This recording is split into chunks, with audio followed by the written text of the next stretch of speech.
Well, some of you may have noticed that the video that we put up last week was taken back down, the one where I did an interview with Whitney English.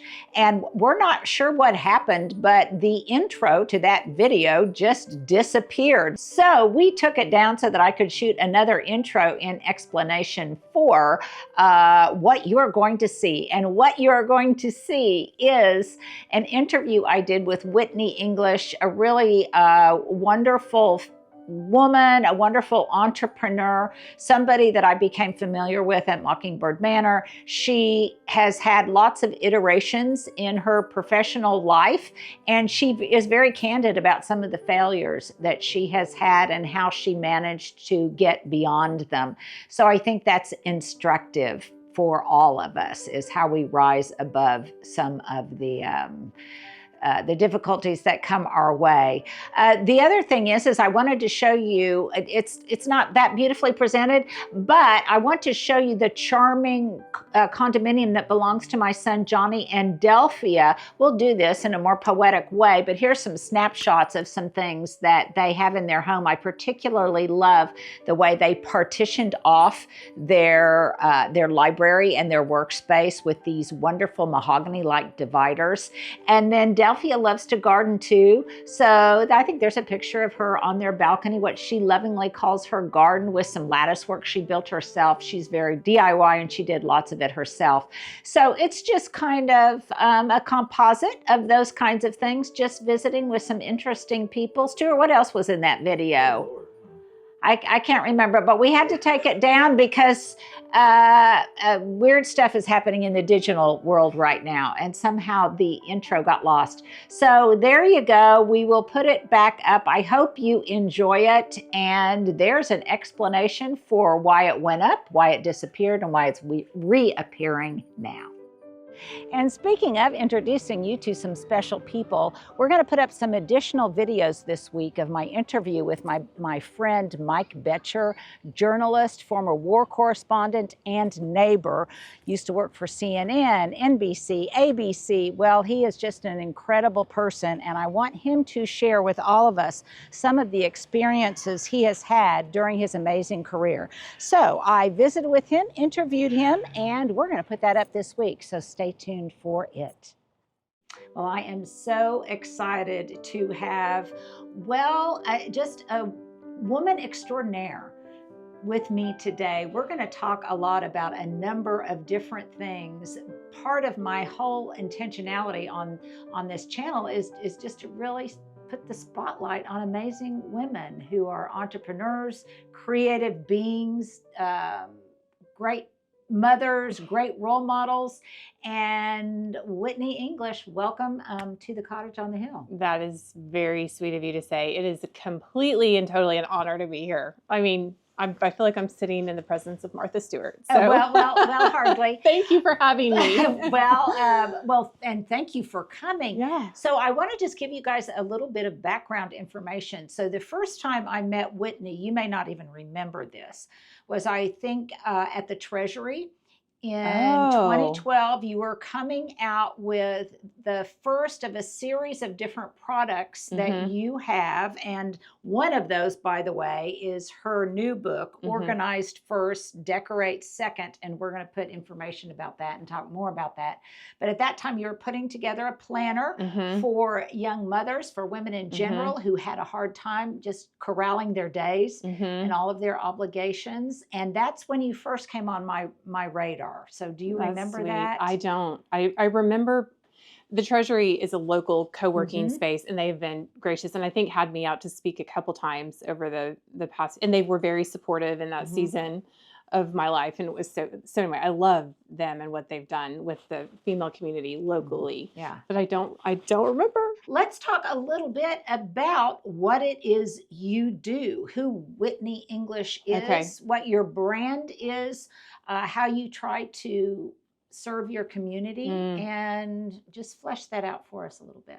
Okay. I also feel like I need to tell everyone that it is incredibly, I didn't expect it to be so distracting to be here, but you've done such a beautiful job of like creating such a beautiful home, and then getting to walk through the garden, which is when you came on my radar, was about 2020, whenever I started to I started gardening like half of America in 2020, and learning, you know, just I had the time to like learn about that. So now anytime I meet somebody that has gardening expertise, I steer the conversation that way. And you're very gracious to have me here. So it's going to be hard for me not to talk about garden stuff. Well, and I think it's always a time to talk about garden things. Yeah. So feel free to digress at any point in time. But you have 3 children. I do. And tell me a little bit about them and about how you started your business.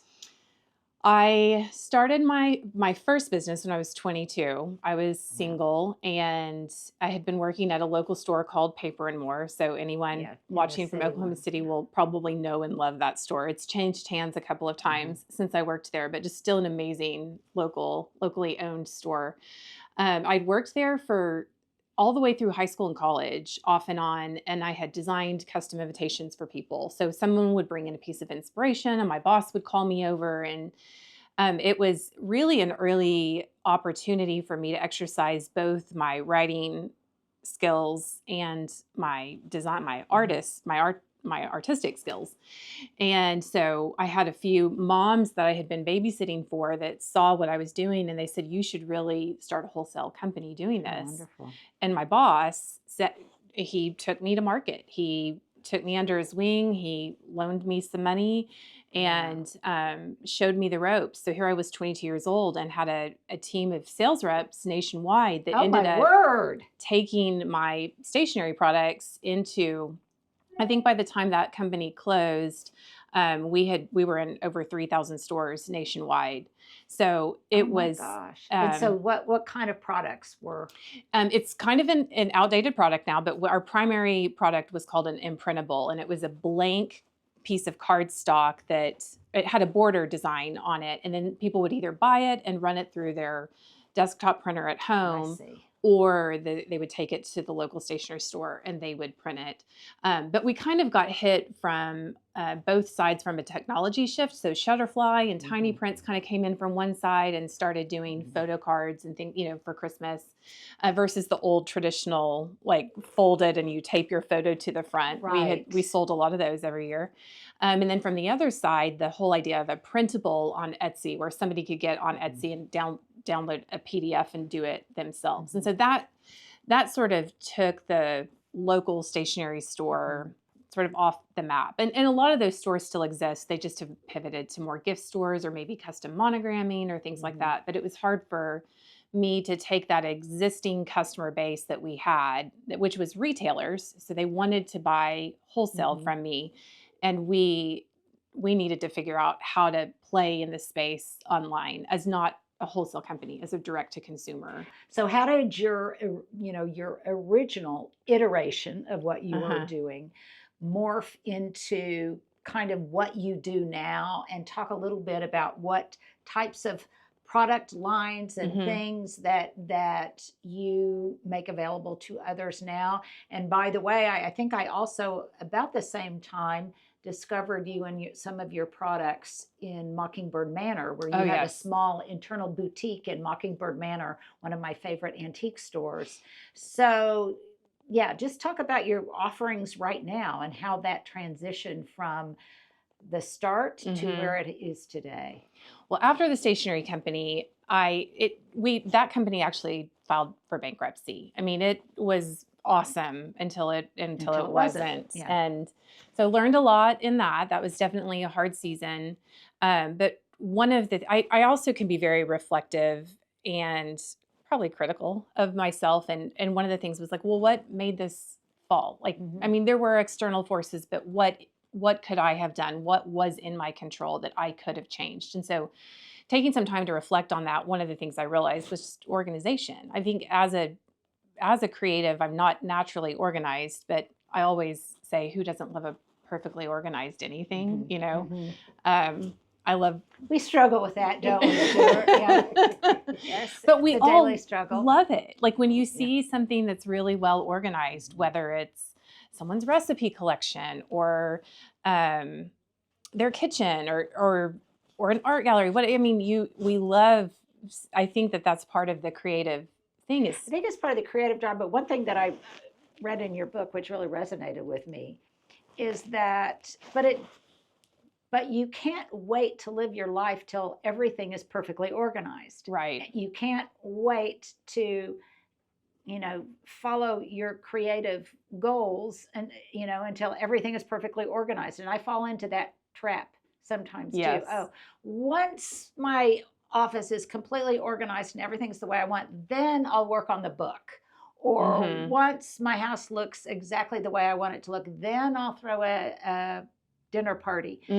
But you really, I think, put, the. Well, I heard somebody say, so whenever how old was I? I was 28. Country Living magazine actually honored me as one of their like female entrepreneurs of the year, flew me to Chicago. And there was a woman who spoke at that little shindig. It wasn't a little shindig. It was amazing.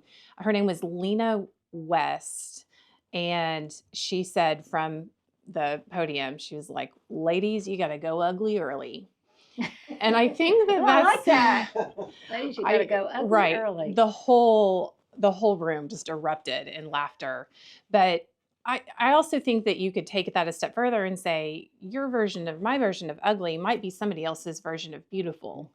And what are we robbing the world of when we say, I'm going to wait and do this until it meets these my own specifications? Yeah, and this bar that I keep raising for myself, So at some point in time, I think, and then I also, in writing Organize First, Decorate Second, I wanted to talk about, yes, I love organization, but I also love sharing my life with people. And sometimes that means opening my home up for the dinner party when the gardens aren't done or they're in year one of perennial, sleep, or the kitchen. I mean, the trim in our kitchen is still not painted. The ceiling's not, we still have drywall in the kitchen, know, but how many people have I had over and we've been able to, they don't care. They just love the conversation and the wine and the opportunity to feel seen, heard, known, and loved, which I think is so important. Very well put. So you have this book, but you had the planner before that. Yes.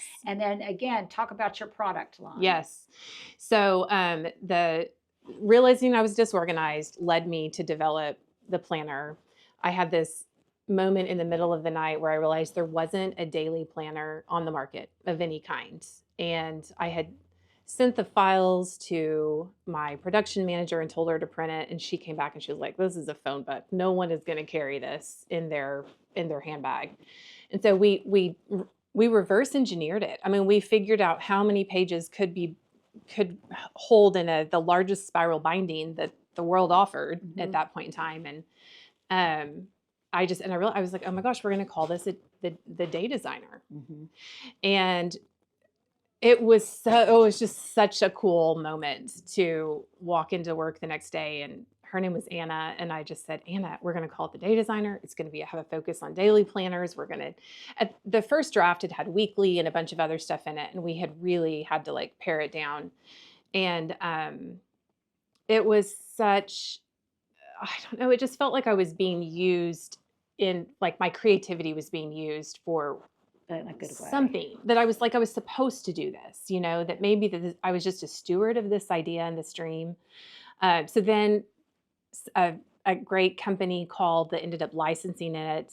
They licensed it to Target. I mean, I got an email that said, have you ever thought about having your products in Target? And I mean, you're just really? Yeah, really? Right? Like, how do, yes, and so it was especially after having the first company file for bankruptcy. So then we ended up working with that company doing this amazing Target launch. I got, lots of experience with licensing and that, which I do some licensing now, so I can talk about that in a second. And then let's see, so then they bought the company. I consulted with them for 3 years. My non-compete was up. I started another planner company. Lesson learned on that one, don't ever return to the scene of the crime. Interesting. So it was something I knew how to do. So I kind of thought, why not do it? But the timing was off. you know. So I mean, you win some, you lose some in entrepreneurship world, and we still have inventory on that. We run sales every so often. So if anybody's watching, they might have, or you can go to Mockingbird and buy some of that. But you there remained too. with that concept of one day at a time. Yes. Yeah, we yes. live our lives one day at a time. Yes. Happily ever after. Yeah. One day at a time. And write things down. I mean, I see your planner over there. I wholeheartedly subscribe to I need a pen and a piece of paper. I can't keep it all on my phone. Yeah. You know. I'm not good about that. And I would love for you to share any tips, because I'm somebody who loves paper products and I love organizers and I love notebooks and things. But I'm not always disciplined enough to actually use them, to actually write them down. And I make excuses like, well, it's never where I need it to be at the right place, or I'm out someplace and I don't have my planner with me, or, you know, all sorts of kind of, my big excuse right now is I got one of these skylight calendars, which now refuses to talk to my Wi-Fi. And so now that's an issue. So what tips do you have for all of us on being dedicated and disciplined enough? Do you check your daily planner every morning, or do you review it and record at night? What is your habit strategy for actually using your planner? And here is my very casual outfit du jour from top to bottom. I've got some beautiful, beautiful earrings. These came from Santa Fe and they belong to my mother-in-law, and I got them after she passed. And the only downside of them is they're a little bit heavy, but they are beautiful nevertheless, and they kind of coordinate with my other jewelry that I've got on today. This ring belonged to my second mother. This belonged to my second mother. I made this one, and this one I bought at a wonderful shop in Salida. So there's my jewelry for today, and a number of you commented that I had a manicure, and I do. I have a new manicure and a pedicure, and this is some of that Essie gel-like, but it's not gel that I love so much. And yes, we will put links to this color, which I think is very autumnal, in the description box. My top is, I don't know what it is. It is just something that I got at the thrift store. It's very comfortable and it's soft as butter. These are breeches that I cut off. There were some longer jeans. I cut them off, and I don't know, they remind me of my first mom in some way, because I have pictures of her when she was in, what are these called? There's my question of the day. What were these called? They're not culottes. They're not Bermuda shorts. I think there's another name for them, but there we go. And my belt I got at a thrift store in Zion Park, and I love it. And my shoes I got off of Amazon, and these are very, very comfortable. And they are kind of that ugly chic right now. So I think that pretty much covers. Does that pretty much cover the deck? Okay, very good. There you go, my outfit du jour. Now, if you enjoyed our thrifting jaunt yesterday, then make sure to check out our playlist of all of our thrifting videos, because over the years, we've really found some great stuff, and we don't always go to the same Goodwill. We do visit other areas. So I think it might be fun for you to, I don't know, just check out that playlist. Another reminder that I want to tell you about, or something that's not a reminder, it's something that's going to be coming soon. And that is a segment I want to start calling Thank You Notes, where I thank you for the stuff that you have sent me. And boy, oh my gosh, let me just say, Susan, I am going to show the book that you made. It absolutely blew me away. Me too. Absolutely blew me away. It blew Taylor and Jamie away when I just showed it to them via, when I showed it to them long distance. But a number of you have been sending things, and I'm going to try to be better, because a lot of it comes in and it's not at a time we're shooting. But I just want to make sure that you know how much I appreciate you, that you are acknowledged, and that it is just so kind of you. So along those lines, we're going to start doing a thank you note section. I'm not sure when we're going to do it, but we will do it. I then also want to show you something today that is definitely my plant of the month. It is a Southern Living Plant Collection plant, and that is just all of their abelias. The Miss Lemon abelia right now, I mean, the fact that that it blooms this time of year when the monarchs are coming through. Well, they're just absolutely spectacular. And so I want to give them a shout out and thank them for their service. This is the beautiful Miss Lemon Abelia, but Stuart, let's come this way.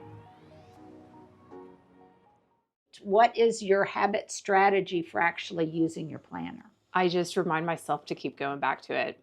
It's not, I don't have a consistent strategy. It's just if I use a process, I call it a brain dump. I will find the nearest notepad or piece of paper and I just start writing stuff down.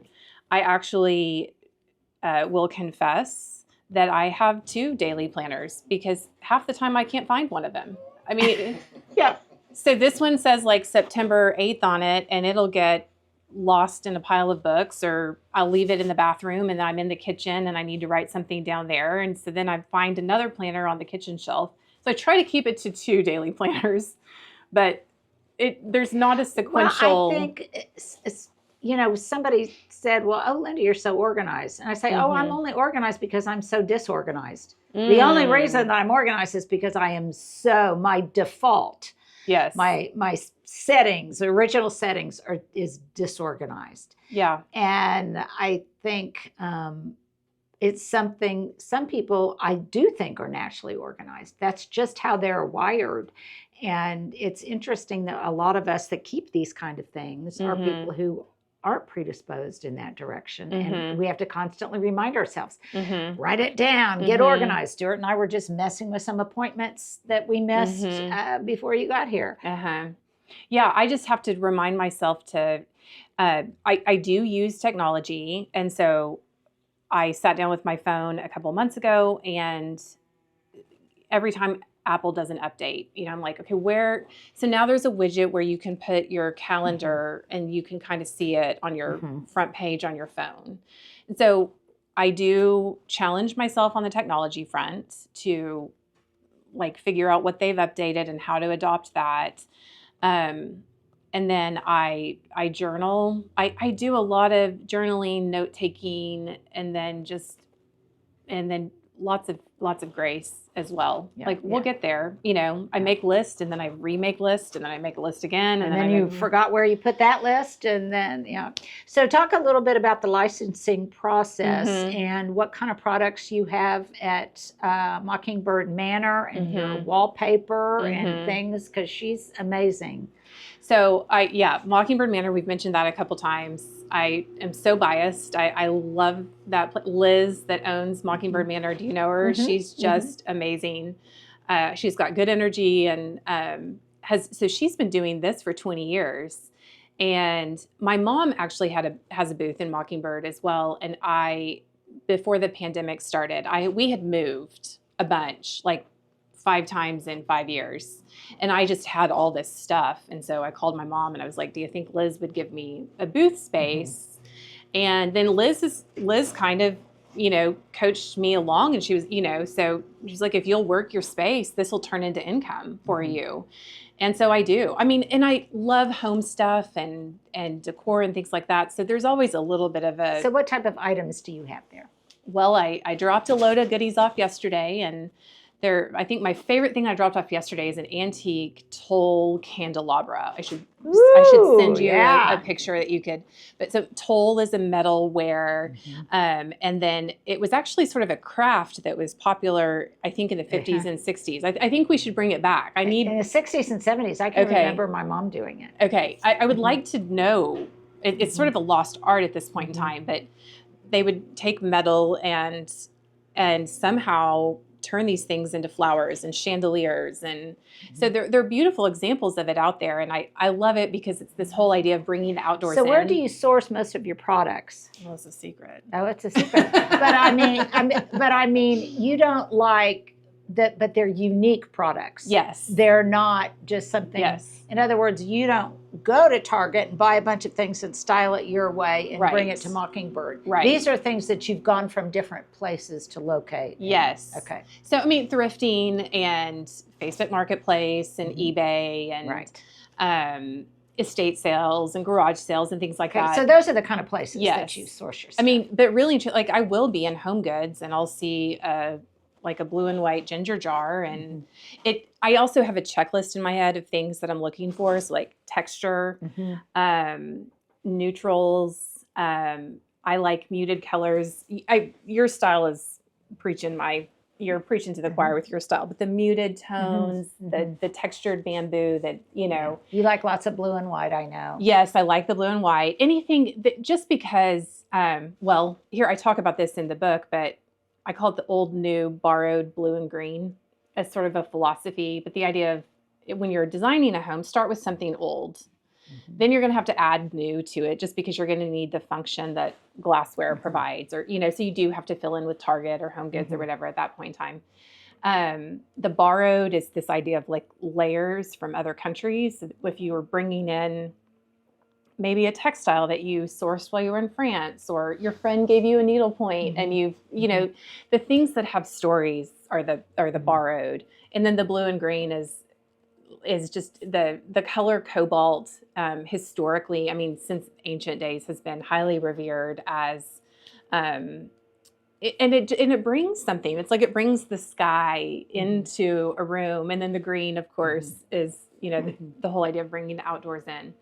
So that's kind of that's my checklist in my head when I'm thrifting. I'm looking for things that will sort of add to that. Well, and which will communicate what you might consider your signature style, because I'm all about signature style and your signature touches and your signature logo, and really all of us, whether we are entrepreneurs or not, we all are our own personal brands, and how we want to communicate our personal brands along with our signature style to others, again, whether it's for commercial purposes or just because we want it to be a reflection of our own personalities and our own spirits and our values all of those kinds of things.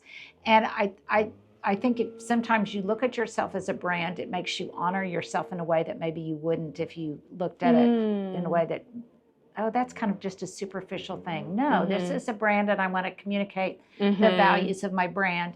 So if you really had to distill your style into, well, any number of things, it can be 3, it could be 12, it could be whatever. What words would you use to describe your style? Or what do you consider to be your signature touches in terms of your personal style, how you dress or whatever, and then also your home decor style, and just even you can extrapolate from there. But that's a great question.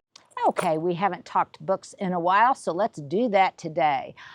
It has really improved my spirits to find some things that just hit the right note at the right time. Starting with this book on Bird Haven Farm. Now, one of the reasons I'm so enthusiastic about this is because it is by someone that I have paired or companioned with on my channel before, Janet Mavec, with some of her jewelry line. She has a fabulous nature-inspired jewelry line. But the other reason that I'm excited to talk about her is that she's got a new book out, Bird Haven Farm, and she and I are going to do a book signing together on November 7th, I believe, in Falls Village, Connecticut. So we're going back east, and the two of us are going to be doing a book signing at 100 Main, Bunny Williams' shop in Falls Village. I think it's going to be a real kick, and if any of you are in the area, I do hope you come by and meet her, say hello to me, and we could just have a really good time. The other book that I am just so excited about, which relates a little bit to the chat that we had yesterday about the divisiveness and just the political divide in our country right now. And I think, you know, the obvious premise is because we can't walk in each other's shoes, or we're not trying to walk in each other's shoes because it's hard to know how other people think. Well, one of the ways that I've been distracting myself very pleasantly lately, I think I've shared this with you, is by watching biographies. And I watched a brilliant one. These are all on Prime, and this one was about Virginia Woolf, the haunted genius. It was so good. And these biographies, well, they forced me to do then a deep dive into some of these people's works. So I've done it with Elsie de Wolfe. I am doing it right now with Ernest Hemingway, and I'm also doing it right now with Virginia Woolf. And I have read a number of her books. You have probably read A Room of Her Own. You may have read Mrs. Dalloway, but I had not read To the Lighthouse, probably her most important work. And I am listening to it as on Audible as an audio book read by Nicole Kidman, who you may recall played the part of Virginia Woolf in that wonderful movie, The Hours. So first of all, Nicole just does an incredible job, but I don't think I have ever listened to a book that was so beautifully written. And why it's germane to the moment is because just as soon as you think you have one point of view, the protagonist, then she kind of switches protagonists. And it's just a stream of consciousness of these different characters' thoughts. And you realize as you look into the minds of these other people, how there's no one right way of thinking, how there's multiple right ways, how there's no good guys and bad guys, how there's just different ways of looking at the world, which is what we all need to do right now, is just realize that different people have different perspectives. And you can understand their perspectives because she jumps in from one person's head into another person's head. And well, you can tell I'm excited about it. So I am listening to it on Audible, but I told my son Johnny, and we might segue here to some of Johnny's stuff, Stuart. I told him that it is just so beautifully written, and her use and her wordplay is just, her language is so beautiful that now next time I go to an old bookstore, that is what I'm going to be looking for, an old copy of To the Lighthouse, and see what passages somebody else might have highlighted, because I keep in my head thinking, oh, I need to stop and highlight that. Well, I can't highlight it because I'm listening to it. But if you're getting ready to take a trip or take a long walk, if you want something that helps you see someone else's perspective who's got a different point of view, then I think that's a skill we can all increase our muscle in. And well, it just put me in a better mood to read it, to listen to it, and to rediscover it. So thank you, Virginia Woolf.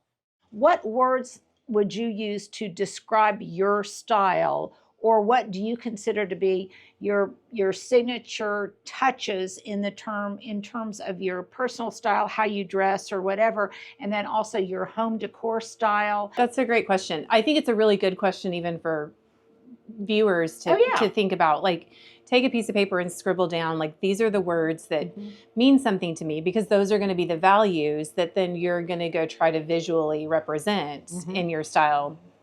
So the first word that kind of came to mind when you were asking the question is timelessness. I mean, I really like things that stand, that, you know, it doesn't look new. It doesn't look old. Like, you're looking at it and you're kind of going, I can't really tell. So classic. Right. Like classic.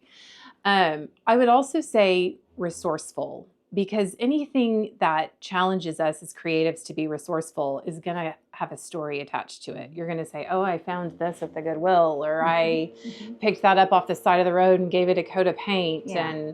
And so I would say resourceful, timeless, classic, resourceful. Those are three good ones. Okay. And and those can relate to how you dress. They can relate to how you decorate your home. Are there any very specific things? Like, I love topiary, and I love topiary, like big earrings, and I like so do you have special things like that you're particularly fond of and gravitate to? I love chinoiserie, anything that that might be anything from the Asian area of the world. That might be a Turkish rug or a Persian, I love history, anything really old. I'm anti-plastic. I mean, plastic ruins a room faster than you can say, lickety split. I mean, if you're trying to style a room, just take a quick iPhone photo of it and then just pull out all the plastic. Just like take the plastic out. What a difference. Right.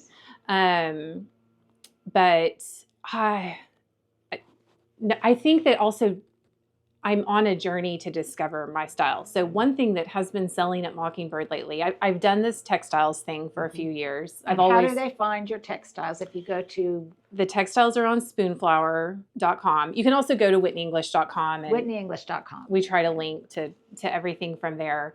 But Spoonflower is a company based out of Raleigh that allows artists to upload their designs. And then they actually have sort of created this community because an interior designer in South Dakota will find me. They like my style, so they contact me. So I end up collaborating with them on these designs and stuff. But I think that I don't know that I have. There are a lot of people whose style I really admire. Ina Garten. There's an Instagrammer named Mara Indras. M-O. I mean, yeah. I have sat on her Instagram feed and just dissected everything. Her stuff is just, and I would say then that you would consider yourself a maximalist versus I do love stuff. A minimalist. I do love stuff. Stuff loves me. Just like we're like me and stuff are magnets. So, but I think personal expression is I'm also finding ways to. I'm really exploring my artistic side.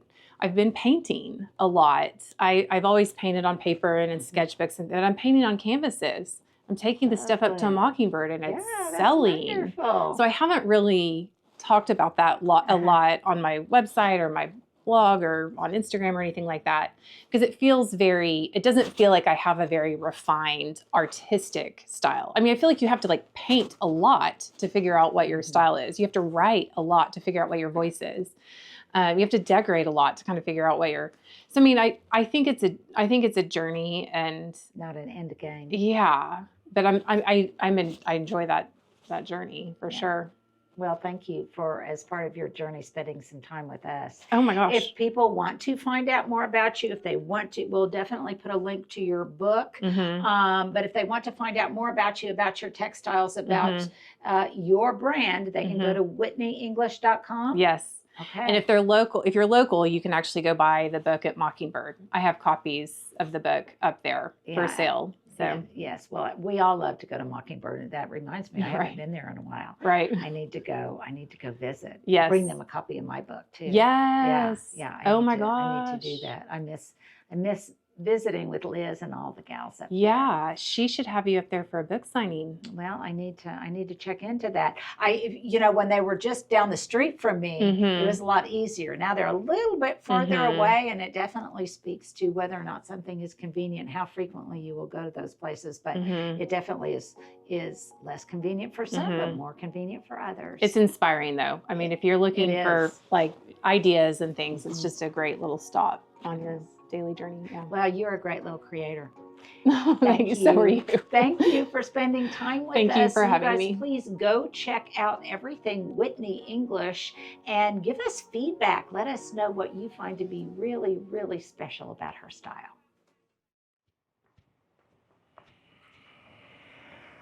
And I've practically been down on my hands and knees looking to see if any of the seed has germinated yet. I want it to be up and going for the garden tour. But along the way to seeing how the new bed is developing, I also want to thank Kaleidoscope Abelia for its service. It is absolutely beautiful, a little bit more autumnal. And well, it's just a wonderful thing. And we will put links in the description box below and on the screen, if possible. Here's something I did this morning, a little gardening. I decided that out was going to come all of the cosmos, and I like the way it looks so much better, just as I like the way it looks without that sunshine ligustrum in there. So you can tell it's windy. It was very hot and windy this morning, the worst kind of gardening weather, but I think it feels a little bit cooler, so maybe it's blowing in some cool air. I'm not sure.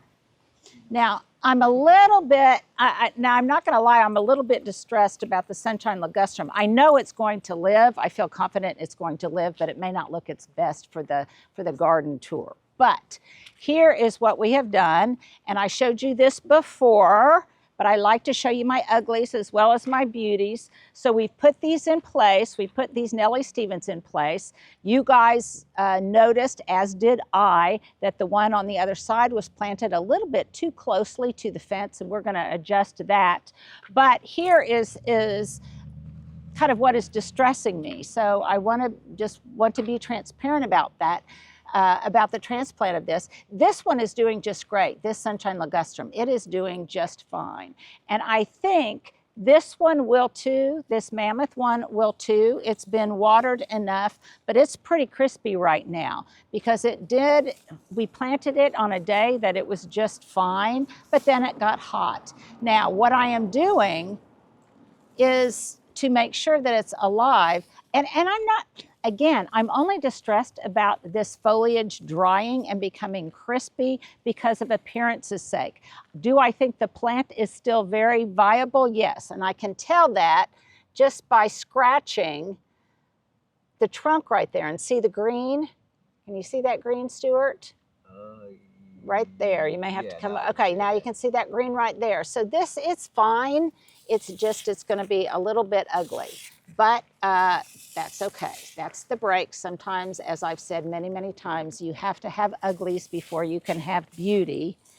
That'll be a nice mulch. The plants come this week, Lord willing. The plants come this week to finish filling this all out, and I'm going to be thrilled when it's all done. I'm always a little bit insecure until things are in place before a big event. By the way, that is on October 4th at 10 o'clock. It's going to be in 2 shifts. It is the Friends of OU Breast Institute. We will put a link below. If you can't find the link, just ask me for it, or just show up the day of, because you'll be able to buy tickets here. And it is also the same day as the Heritage Hills Home Tour, so lots and lots to see and do. This one is also suffering some. And I checked the viability on this one, and it is still alive. It's just a little bit traumatized. See right there where I scratched it back. So these are fine. They're just traumatized. I think next spring they'll be more than okay. I'll do what I can to kind of clean them up a little bit. And certainly having fresh and blooming and new plants in here will help, especially I'm hoping that some of those azaleas come in and they'll be in bloom. So we'll get this taken care of. It'll be done. That will be relocated, so it is really not hugging that fence too much. We'll have probably some new gravel in here, a number of different things to do, but all in good time. Everything in good time. So enjoy your Sunday today. Kind of try to get a little bit zen. I am definitely trying to do that. We had fun thrifting yesterday. If you haven't watched it, make sure that you do. Make sure that if you like this kind of video that you give us a thumbs up, that you subscribe if you're not already subscribed, and most importantly, that you share with others as we try to share good stuff and understand how other people's point of view works. So there you go. Have a great Sunday.